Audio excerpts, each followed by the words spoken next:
Hello and welcome to this little extra from Scottish Independence Podcasts. The reason we're doing this show is because there's a by-election taking place in Stranraer at the moment.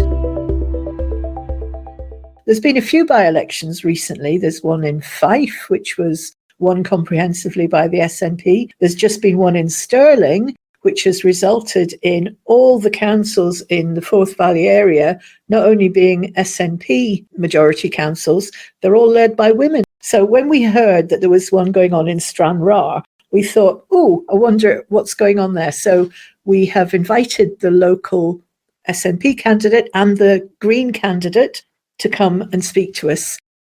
If it was a national election like Holyrood or Westminster, I mean, we definitely would be looking to talk to candidates. We haven't actually engaged with a local level of elections before. So I really enjoyed talking to the candidates. And yeah, it's just something a bit different. And, you know, as a podcast channel, we're pro-independence, but you're non-party political. So we're not suggesting vote for the one rather than the other, but of course we would quite like it if there was independent supporting councillors down in Stranraer. Yeah, so hope you enjoy this. Our first guest is Simon Jones, standing for the SNP. So Simon, it's very nice to have you here, and we appreciated you contacting us to sound us out about maybe having a wee chat with you on the podcast. Tell us a wee bit about what made you contact us. So I'm standing as a candidate in the Stranraer by-election for the SNP. The voting day is 20th of November. I've been a long-term fan of the podcast. I think that the SNP is a part, not the whole story, but a part of the independence movement. And I think there's no better place for someone who cares about independence, for someone who cares about the SNP to be than talking to you two on Scottish Indypodcasts. Well, that's a lovely introduction. That's fantastic. You know this, don't you? Like the podcast that's out, we're definitely pro-independence. We're not party political. We don't support any particular party, but we do support all of them like us who want independence. Obviously, that includes the SNP. Have you stood as a candidate ever before, or was this completely new territory for you? No. I mean, my background is about 3 years ago, no one wanted to be convener, and Emma Harper, the MSP, said, Simon would be good. And I kind of got stuck with it and haven't been able to get rid of it since. So I did put my name in as a councillor candidate, but it was it kind of sits at head office for a long time and you don't hear anything. And then suddenly it's like, we might need a candidate. Are you on the list? Have you been through vetting? And that kind of thing. It's like, right, okay. When you got in touch with us, you had such a great phrase when you were talking about Stranraer, and you said it's an interesting area because it's a forgotten, isolated town, but it has really positive projects, opportunities, but grim challenges. And then you said it's a test of the Scotland we want to build. And I thought that's a great concept. Test. Tell us a bit more about Stranraer. It was a town built around the ferries to Northern Ireland. And about 8 years ago, they moved the ferries further north up the loch to be nearer. So it's a shorter ferry route and it's a deeper water port. The ferries aren't coming back. The town was devastated. They promised £8 million of marina redevelopment. Most of the marina is kind of falling apart and pretty grotty. There are some pretty good projects, though, that have sprung up. So in a way, it's a post-industrial town, recently post-industrial, that's trying to bounce back. And we have a mixture of real challenges. One of the shocking ones I did when I did my research was I found out that we have a crisis of dentistry in primary 1 children. Another problem thing with teenage maternity. We have a lot of teenage babies. In one part of Stranraer, it's 15 times the national average. Really? Wow. We have high child poverty. They split Stranraer into 3 parts in the data analysis. And one part, male life expectancy is 69.6. The way I see that is someone my age, left school at 16, works hard all their life, gets to 67, which is my retirement age, our retirement age, retires, and after 51 years of paying in all that national insurance, they live 2.6 years and drop dead, on average. Now, that's not fair. It's a trajectory. It's hard to change people who are 50, 60, maybe got some bad habits, maybe drink, smoke, haven't seen a vegetable for 20 years. But we can challenge that, and we can also make sure that the new generations coming through don't go down the same path, that we offer them good alternatives. Part of the challenge of Stranraer is that we need to make sure, A, that we're looking after the people who are in the most trouble, B, that there's opportunities, particularly for young people, so they don't all move away and leave the town, and C, that the money that we've been promised in redevelopment actually gets here, and that people who are on the council make sure that happens. Yeah. It was interesting. Until 2 years ago, I'd never been down to Stranraer, or I'd maybe been on the road further east in Dumfries and Galloway, but I hadn't been to Stranraer. Certainly hadn't been down the Rhins, and we had a week's holiday down there, not in Stranraer, but a little, but 4 or 5 miles out, and I had rented a cottage, so that was my first time down, and I noticed some of the things that you mentioned. It didn't help because there was one main building in one of the main streets that was completely covered in scaffolding, and you couldn't get past it. But it just seemed a bit run down in a way. You see that in other wee towns in Scotland. Fiona, you probably remember when you and I were up in Arbroath and we wandered around. I thought the same, actually. Arbroath just seems a bit run down, and I noticed that the ferry terminals weren't in the town. I didn't even know that they had been, although I might have guessed that they had been. So yeah, I can see that would have been a big shift. But the other thing is, it's such a beautiful part of the country. If you're like me and my husband, and you like kind of driving slowly along small country lanes and just going into little nooks and crannies and finding places. It's stunningly beautiful. Right down the bottom, you're looking all the way down the coast. You're looking over to Ireland. Tell us some of the good things about Stranraer. So we have a lovely castle in the centre of town called the Castle of St John. I went up it on the 31st, which is the final day of the season, and they decorated it out for Halloween. So all these spiders and cobwebs hanging off this medieval castle. We have fabulous marina. We have really good water sports, but parts of the marina still need development. So parts of it are kind of crumbling and left to haven't really been looked at for a long time, and parts of it are absolutely great. Where they've moved the ferries up the loch, the bottom half of the loch, it's just recreational water, maybe a couple of commercial fishing boats. And they use that to hold the Skiffy, World Skiffy tournament this year. Now, Skiffy, I did not know what this was. It's kit rowboats. So you get this IKEA rowboat, put it together, and then it's a 4-person rowboat with a cox that kind of, I think they were vaguely competing against each other, but it was a ton of fun. And that sounds lovely. we have some really nice festivals here. We also have a very well-known oyster festival because we've got a very good oyster bed. It's kind of quite a rare biohabitat, and we've got a very well-protected oyster. Yes. Oh, good. I know. I was thinking that when I was down. Actually, I thought that the loch is so sheltered, isn't it? if you're learning for your kids or an adult like learning to sail or something, it's a safe part of it to learn in, because you're well away from the open sea, and it sounds like the oysters then like it as well. What do you think the main things are going to matter to people as they go and vote on the 20th? People are feeling the cost of living crisis. We're just coming into that time of year when you look at your electricity bills and goes, that's not like last month's electricity bill. Poverty is an issue, and people don't always see it as poverty, but affordability of things. There's a fair amount of resentment of various governments. We make a decision in this country to prioritise economically efficient development. So we build trains in Glasgow, in Edinburgh, because tens of thousands of people use them. What we don't do is see it as a whole country where we make everything work. Now, if we joined up our country, we would stretch down into the corners like Stranraer and look after parts of the town. So one issue I think is very key here is the issue of the closing of the maternity ward at the Galloway Community Hospital, the Stranraer Hospital.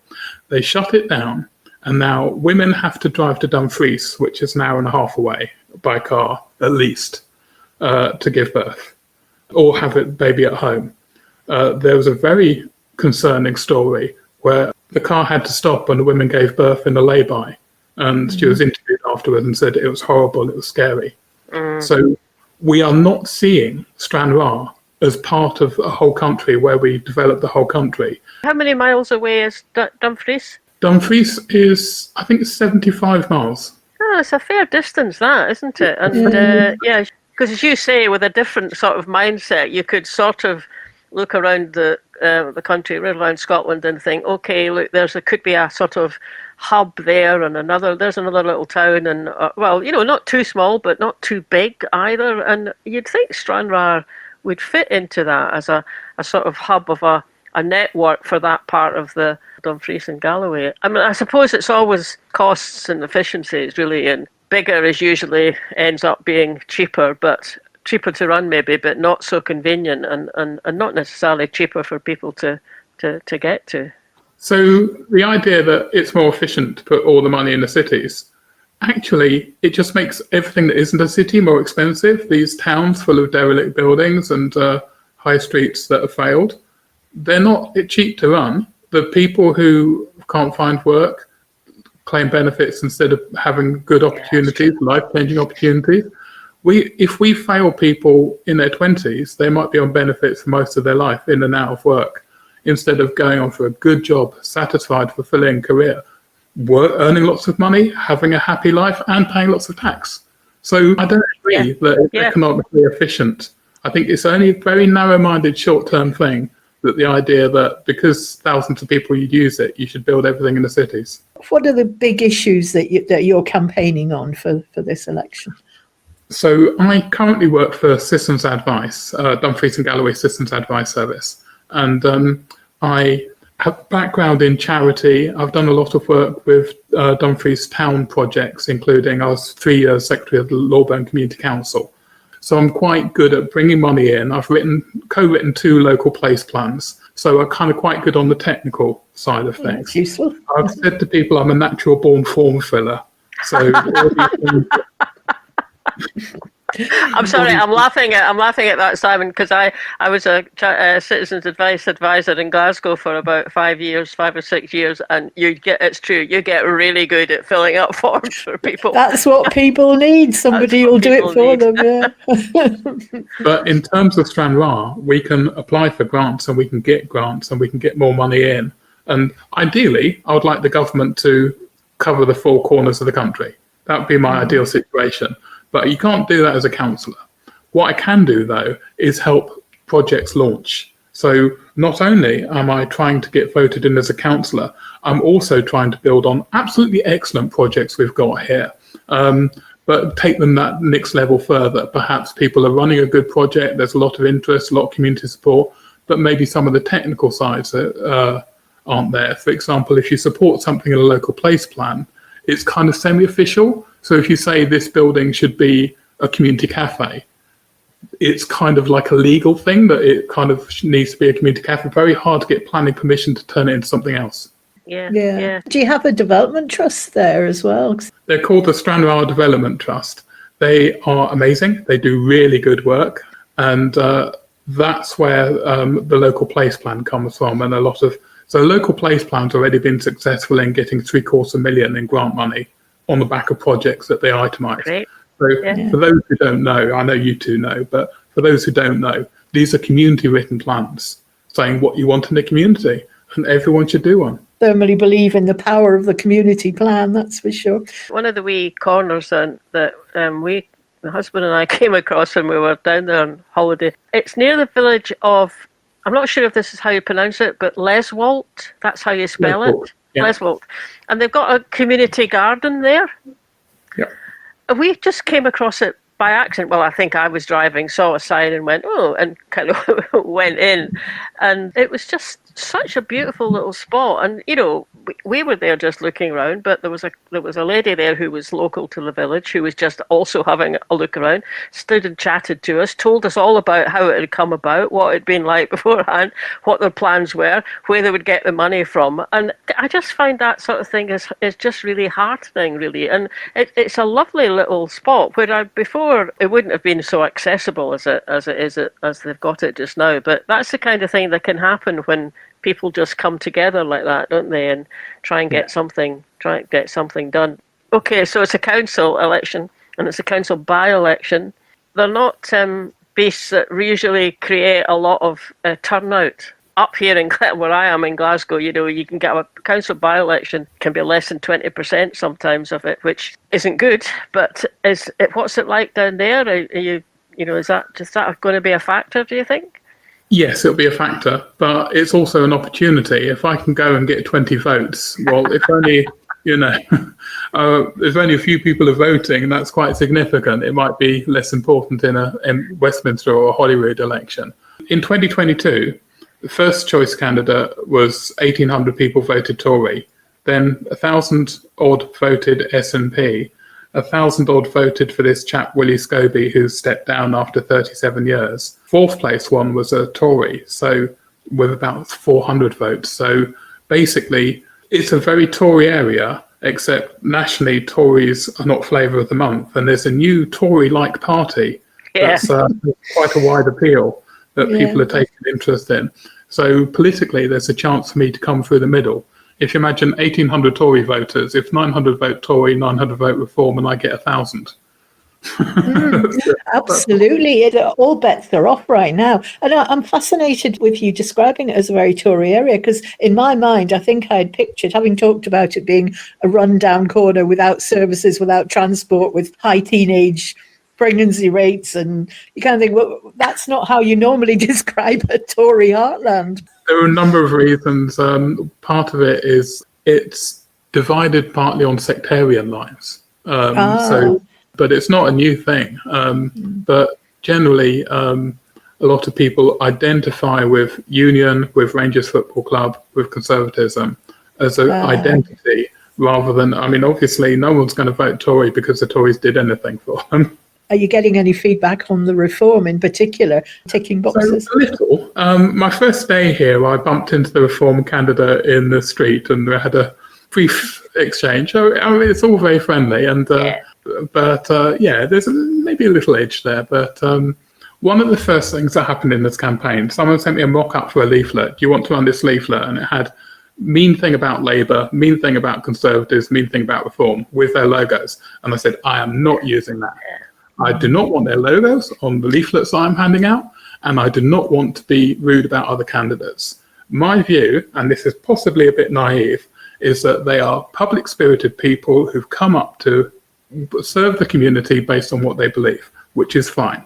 And that's democracy. And I don't wish them luck in the sense I wish them to win, but I hope they have a good experience and feel fulfilled and glad that they did it. People have told me mean things about people. I don't care.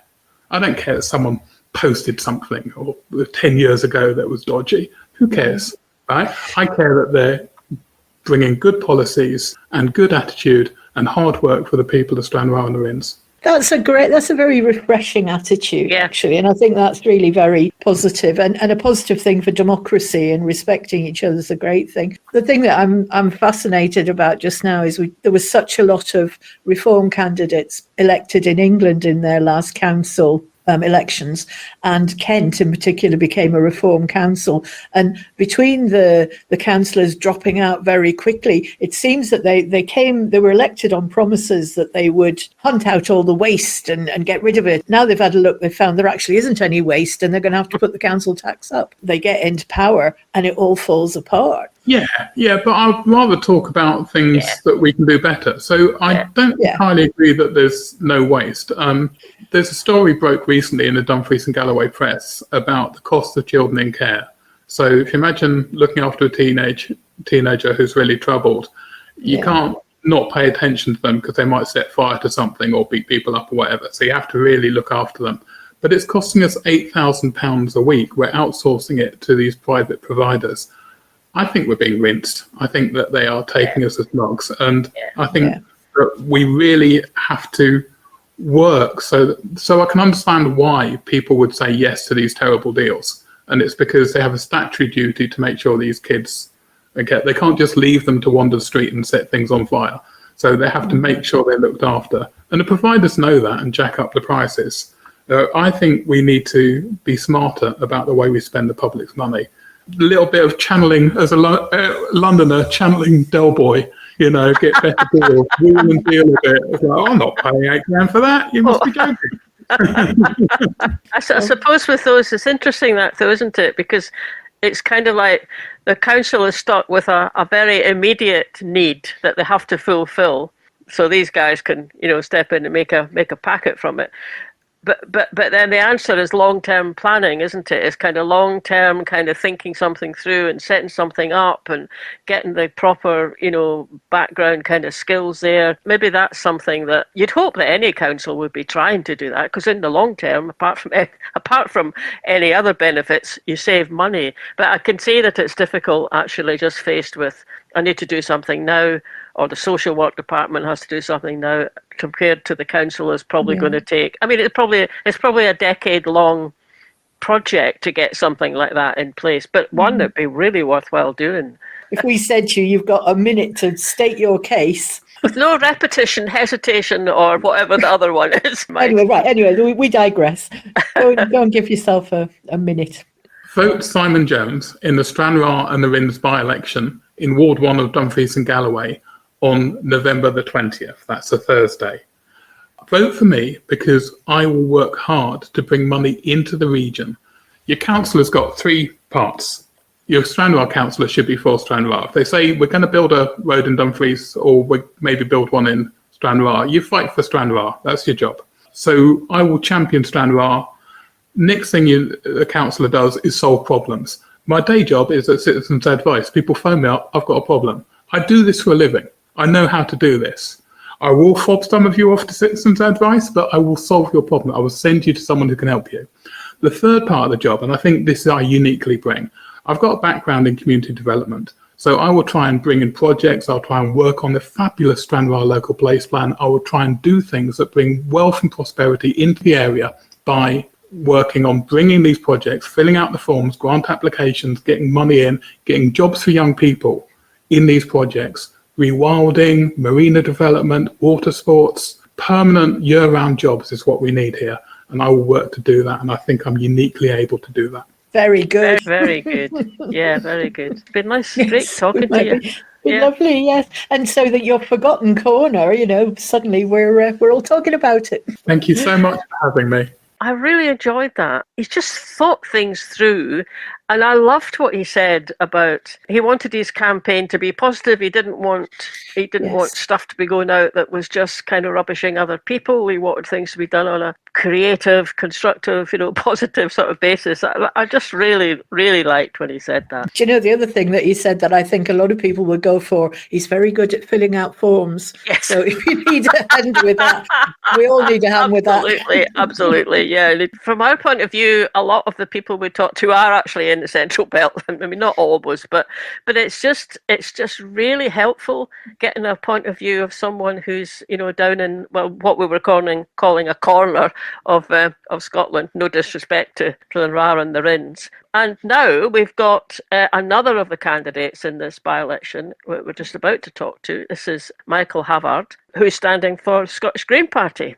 We know what we're like up in the Central Belt, but we'll probably know where Stranraer is because it's the bottom of Rhine. But what is the Rhins the bit that goes north and south from Stranraer? Rhins is the bit that will become an island in about 20 years. Okay. It's the peninsula topped by Causewell Lighthouse at the top. Yeah. And the Mull of Galloway Lighthouse on the southern, which is the southernmost tip of Scotland. Yeah. And by the way, to anyone listening, a very nice day out, if I might point out, with the Logan Gardens just next door, which is an incredible place. And I'm already acting like a tourist commission, so I'll hug my way. No, you're talking to the converted here. I have to say, this is my first ever trip down to the Rhins a couple of years back, and we went to both those lighthouses because we like lighthouses, and the Logan Gardens. It's a really, really lovely part of Scotland. It's ridiculous that I haven't been there before. Actually, it's just gorgeous. And the reason I mentioned the Logan Gardens is I think it's really important for multiple reasons. One, it's an amazing garden. It is. But two, it's one of the only places, if not, I think, the only place in the Northern Hemisphere that's able to grow Australian and Tasmanian plants because of our climate and weather conditions. Really? Oh, I It's one of didn't those know things that in 20 years that might be gone. Because if things keep changing the way they're changing, at the speed they're changing, they won't have that climate. Yeah. And that, of course, is absolutely something that we need to be facing up to now. I mean, is that one of the things that made the decision to stand for the council? I've been involved in environmental kind of politics for about 7 or 8 years, but environmental side of things for 25 years. I've worked with Greenpeace for the last 10 years, 11 years, where I helped them do fundraising at Glastonbury Festival, which is, by the way, what I do. I work at festivals and events, so I have quite a lucky lifestyle. Yeah. I don't make a huge amount of money at all, but I really enjoy myself. Why did I put myself forward to stand? One, I live in the area. The by-election came up, and the word went out and said, would someone like to stand? And I said, yes, of course, I live here. And yes, I'm new here. I've only been here a couple of years. But green policies and green politics and philosophy is something that's global, and that's one of the reasons I really like it. I wanted to voice things that aren't necessarily heard, because this sits within Dumfries and Galloway Council, which is a lot bigger.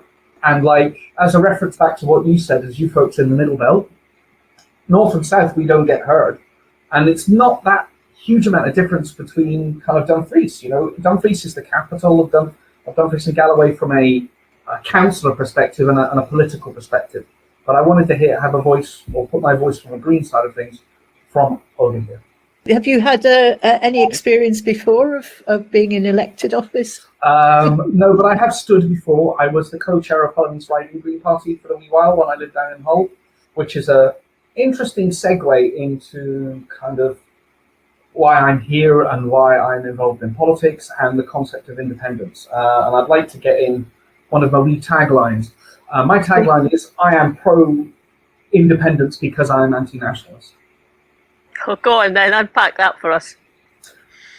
I think nationalism in most of its forms, quite dangerous and quite often taken and carried as a baton by people who have no intention of decency and honour to other human beings and fellow people, whether you're referencing Farage or Marine Le Pen or Putin or Trump or the multiplicity, Orban and all of these people around the world who use nationalism as a stick.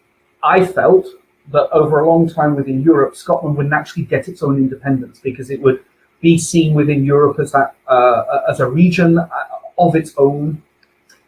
Europe already looked, to my understanding anyway, already viewed Scotland within that kind of framework anyway. People were spoken to in those ways. When Brexit came along, from that point on, I went, no, I'm now pro-independence. Okay, we can only speak for ourselves. And being without of Europe, we just don't have a voice at all now. Yeah, and it's that voice within the democratic process for me is the most important thing.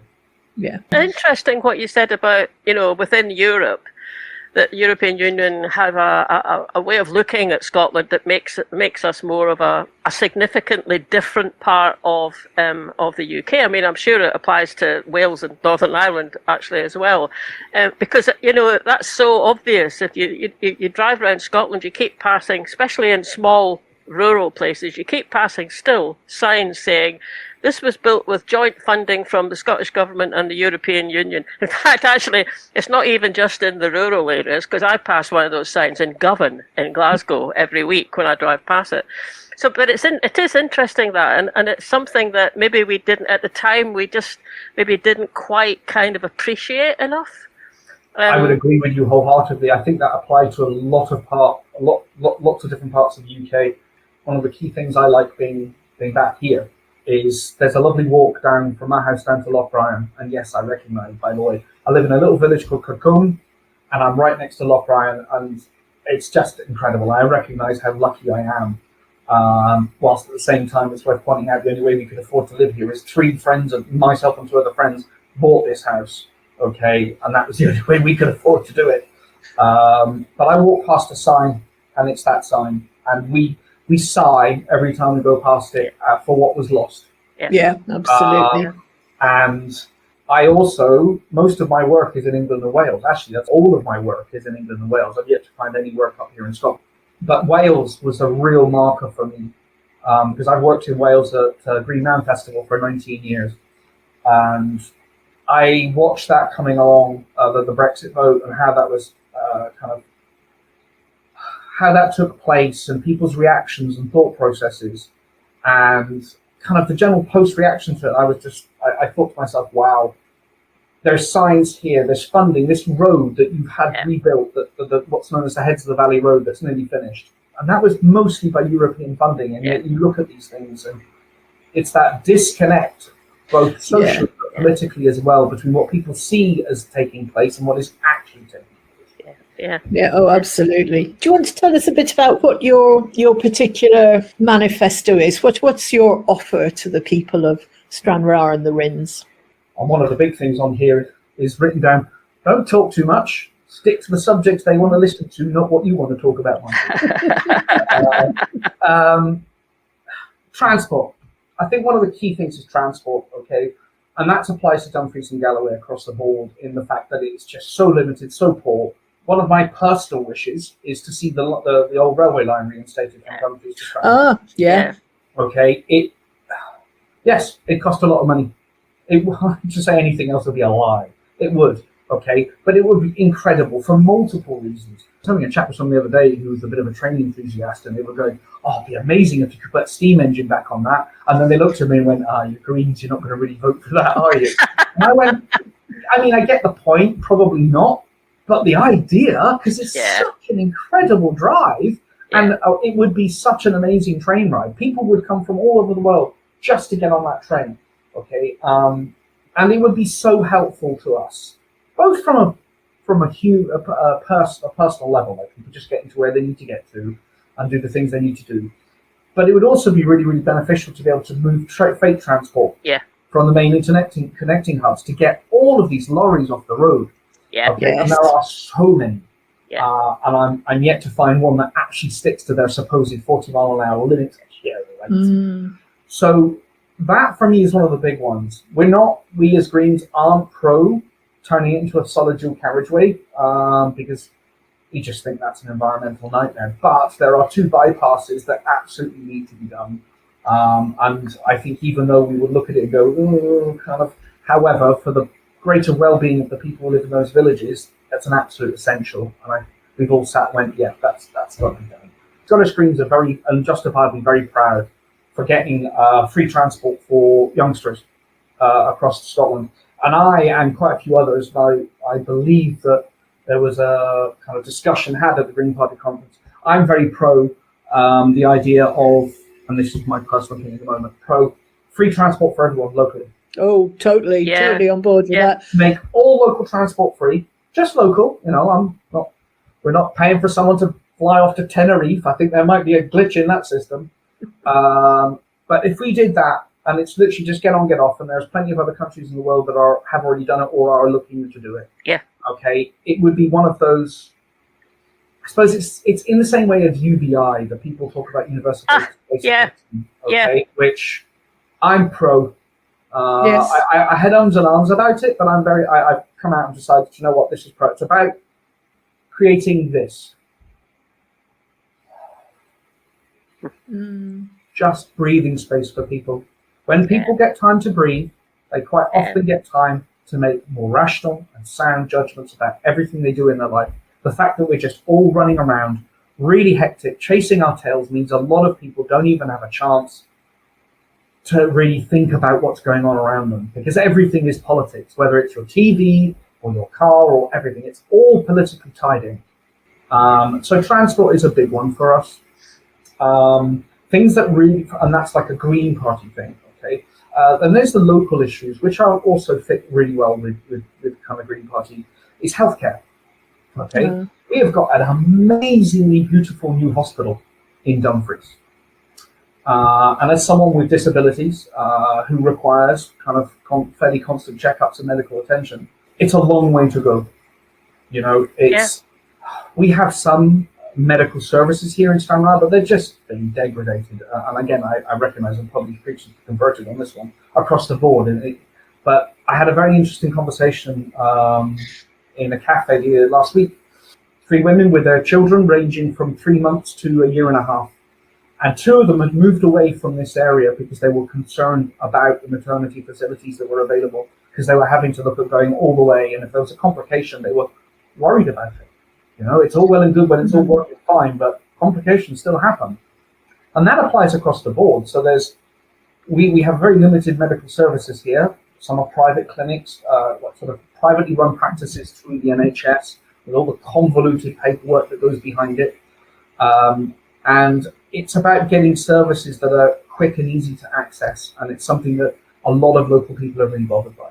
You could hear exactly the same thing up in Inverness as well. It's sort of the corners, anything that's away from the centre. And it's this argument between big might be cheaper to run and economies of scale, but actually small is better. Small and local is what people need. So yes, that's I can quite see that one.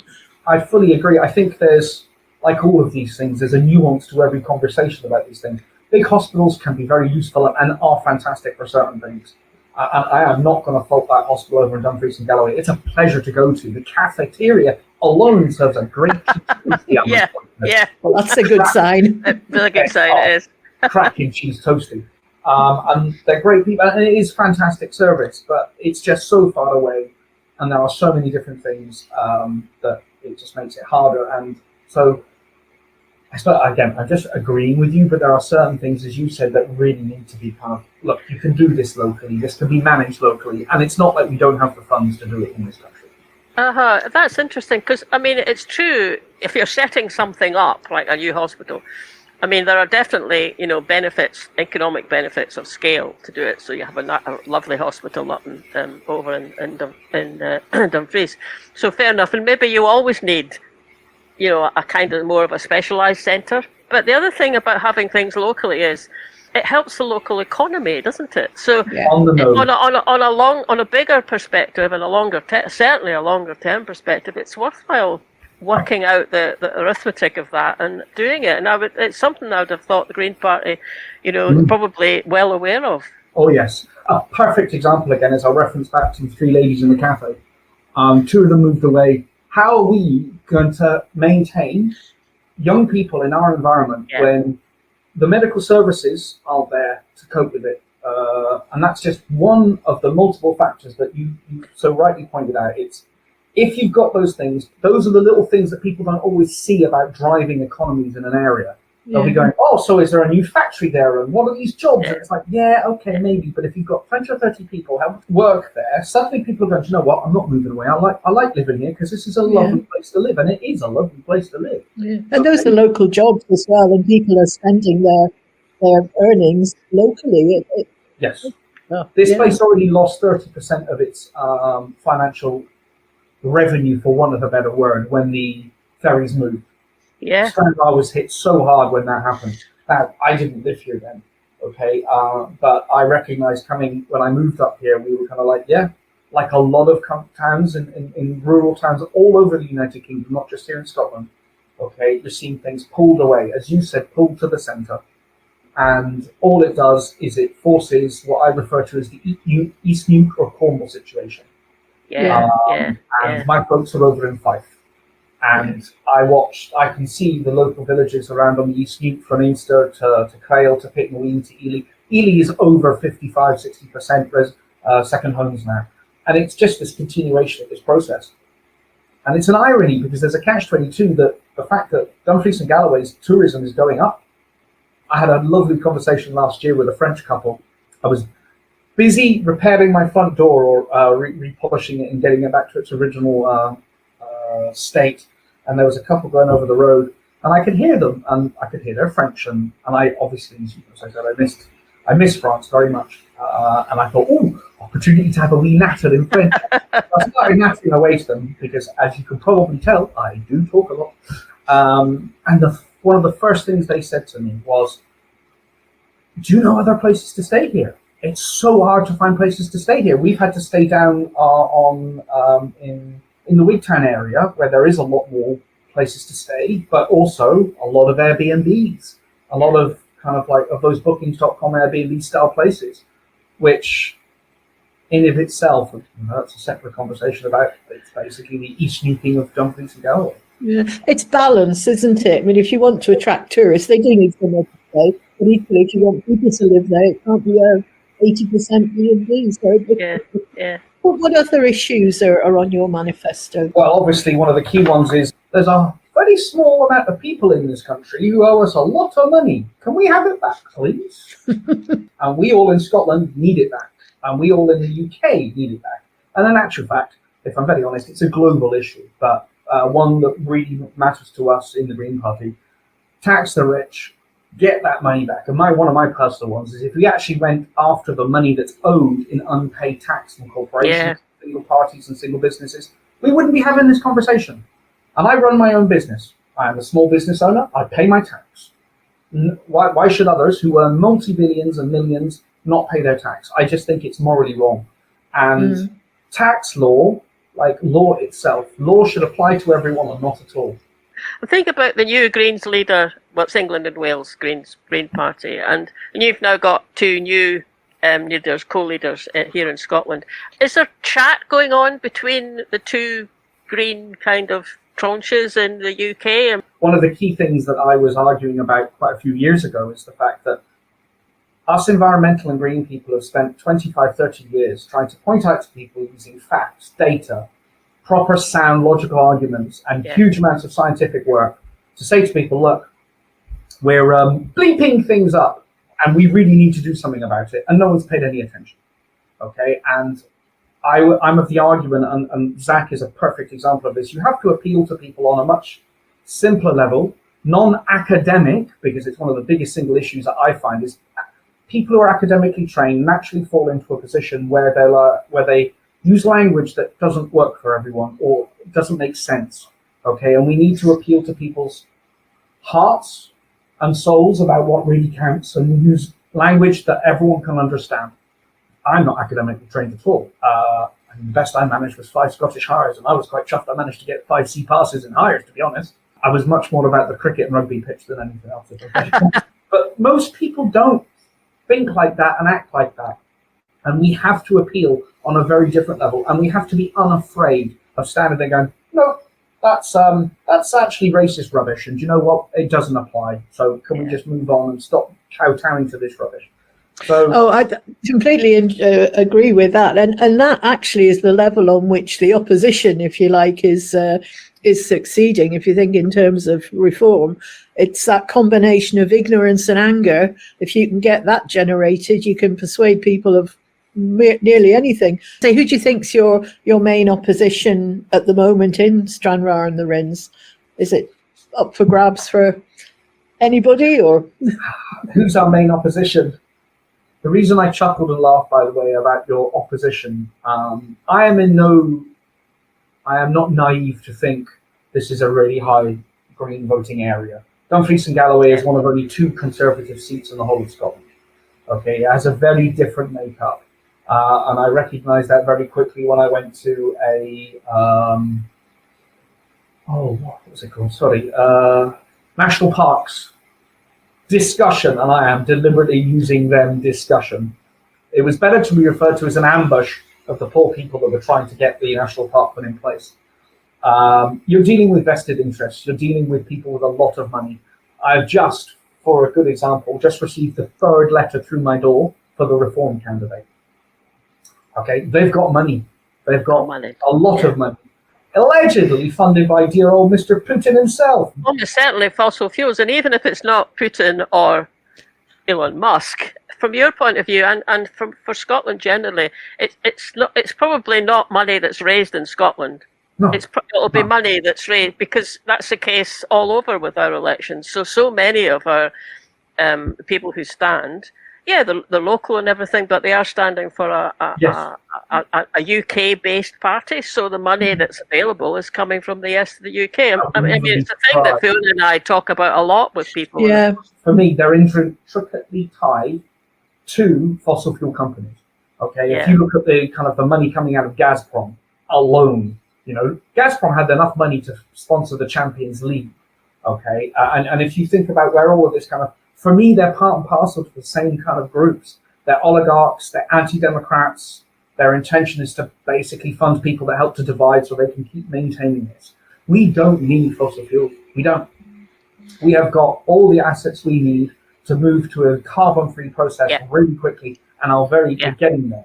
I mean, one of my personal biggest bugbears, and it's partly because I lived in Hull for 5 years, was Drax. and the wood burning power station in Selby. Yes. Chopping primary rain forests out of Canada to burn in a... I mean, what are we doing? Labour want to bring nuclear power back in Scotland, which, you know... Yeah, I know.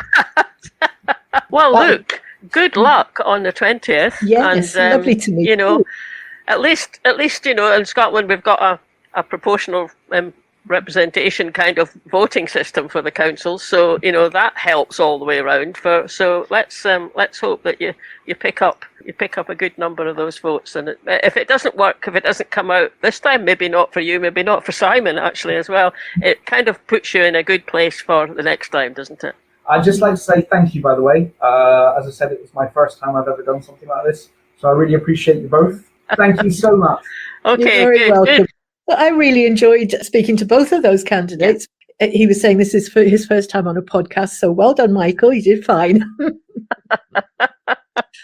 Yeah, it was. It's just really good to kind of, you know, listen to two people down there. They care a lot about their local communities and their local countryside, and they want to get in there and you know, and help it and bring things forward a bit and develop stuff. It's great. We'll see what happens on the 20th, but good luck to both of them. There are other candidates standing, of course, in the election. We chose to speak to the two that were in parties that believe in Scotland as a country. The other parties, you can find out anything you want to know about them on Dumfries and Galloway's website. Yeah, and if you live down in the Rhins, you probably have all their stuff through their doorway already. But yes. Remind everybody again, the election is on the 20th of November. If you live down there and you've got to vote, please go and use it in whatever way you think is best. These are all people who are putting themselves forward to serve their communities, and you've got to applaud that. So well done, everybody who's standing, and good luck. We look forward to the results with interest. Thanks for listening, everybody. Hope you enjoyed that. Don't forget to subscribe to us wherever you get your podcasts. And if you're listening on YouTube, you can click the little bell and you get a reminder whenever we put out a new episode, which is every Friday. And sign up for our mailing list. You can do that from the website. And we always send one out at the beginning of each month to tell you what's happening. Last but not least, you can buy us a coffee on coffee.com. And we'll catch you later. Bye now.